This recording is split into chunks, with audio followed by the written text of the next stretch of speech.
the time that it finishes. But if you do want it to log off at the end, you can tick that box. These last two are very important ones. Attempt wake on LAN tells the console to attempt to wake the machines up if they're not currently switched on. That is particularly useful if you're using a scheduled deployment. In the case of a scheduled deployment, you would typically set it to run at sometime late at night, say at 11 or 12 in the evening. You would then disable pre and post installation messages because nobody's actually going to be there, and specify wake on LAN so that if the machines are currently switched on, they'll be automatically powered on at the start of the deployment. In addition, unlike patch management, when you perform an application installation, it will attempt to install straight away, but any machines which are not able to deploy now because, for example, they're not currently on the network, will not get that application. It won't try again. So it's important then to either keep a track of which machines didn't get the installation so that you can attempt again at a later point in time, get the console to do it automatically, or use patch management. Now for the second selection there to do it automatically, this is where you use the retry failed deployment. Once the console has gone through and deployed and sent out the application deployment instruction to the remote machines, they will each send back a receipt to specify that they have received the instruction. Any machines which do not respond and don't successfully deploy the software will remain active on the list. If this option is specified, it will then, at the end of the deployment, wait for the appropriate number of minutes. At the end of that period, it will then go back and retry each of the machines that failed last time, and it will keep doing this process over and over again until it's either stopped or until it's gotten all of the machines in the deployment list. So this can be a very useful feature. It is important to note, though, that this at present runs entirely within the console, so it will only continue to run as long as the console is currently open. If you shut the console down, that particular process will stop running. Okay, a couple of other options that we'll look at quickly. I've mentioned the ability to specify an installation message before and after the installation. That's what these two tabs perform, the pre and post install messages. For the pre-message, you can specify the countdown length in minutes. So that what will happen is that will display the message such as system maintenance is about to be performed, please shut down all applications and save your work, and give them a 5-minute countdown. At the end of that period, the workstation will be automatically rebooted. If they don't respond or do anything within that time, the reboot will go ahead. It also then gives them the option to reboot now, in which case they can perform the reboot immediately and start the deployment straight away.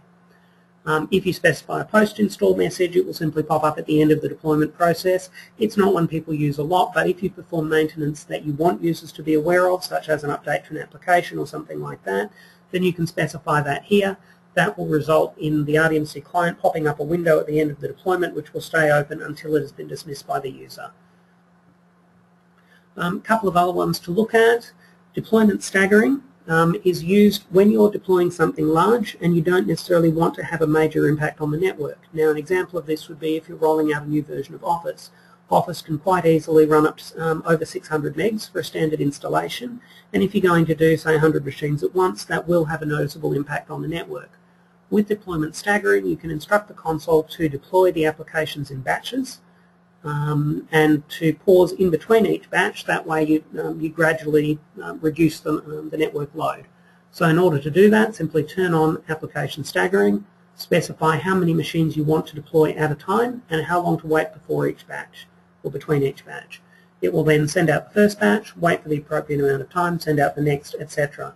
That will then have the effect of allowing the initial machines to complete their installations before the next lot start, and therefore reduce the amount of load on the network that you get as a result. The last important one to cover is installation profiles. Installation profiles are used to give you a quick and easy way to store all of your current deployment settings. So everything that you set in every other tab, including which machines you're going to deploy to, which applications you're going to deploy, etc., will all be saved when you create a profile. To do it, simply type a name in under Save Current Options and hit Save. In the future, if you then want to perform that installation again, simply go down to your profile list, select the profile that you want and hit Load. One of the benefits to doing this is that you are not forced to repeat the installation verbatim.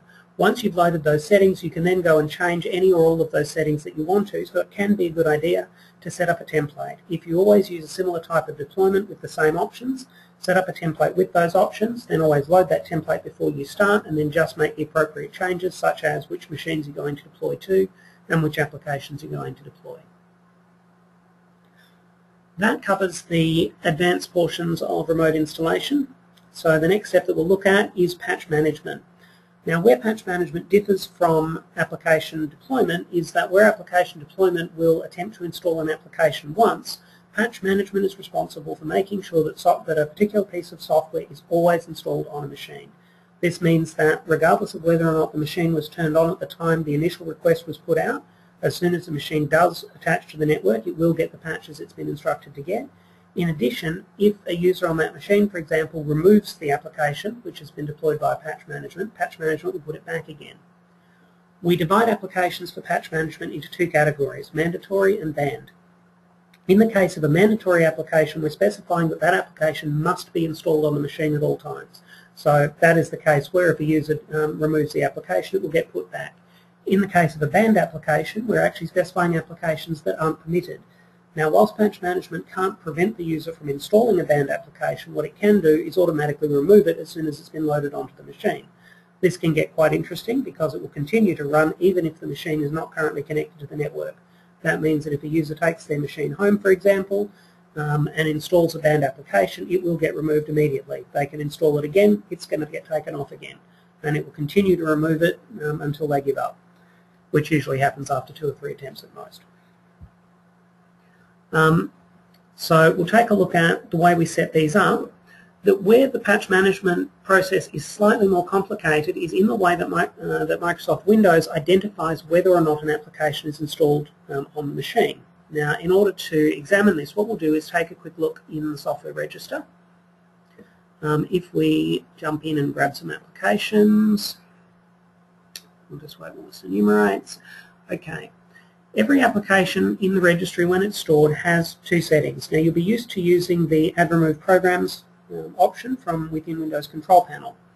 With that, it gives you the name of the application. This is typically what it shows is what's called the display name. Every application will have 2 registry keys to identify it. One is called the display name, and the other one is a unique identifier. Now, for most newer applications, the unique identifier will look like this. It will be a long string of hexadecimal characters within curly brackets. This is the absolute unique identifier. No 2 applications should ever have the same ID, even if they've got the same display name. The display name is the physical name that will appear in, for instance, the Add Remove Programs, and it's a friendly name that the user can recognise, but it's not necessarily unique. You could have several different applications with the same display name, or several versions of the same application using the same display name. However, that shouldn't occur with the unique. You can only ever have a single application installed. So if we look at the properties of one of these applications, what you'll see is that we've got our application ID, and in this particular case, all right, bad example because that was a knowledge base article. One moment, we'll just expand and we'll find one that's not. Actually, sorry, these all are. We'll go further down the list.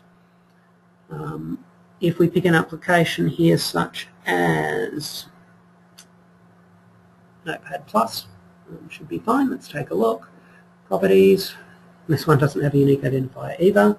I'll cover exactly why that happens in a moment. Okay, let's try another one.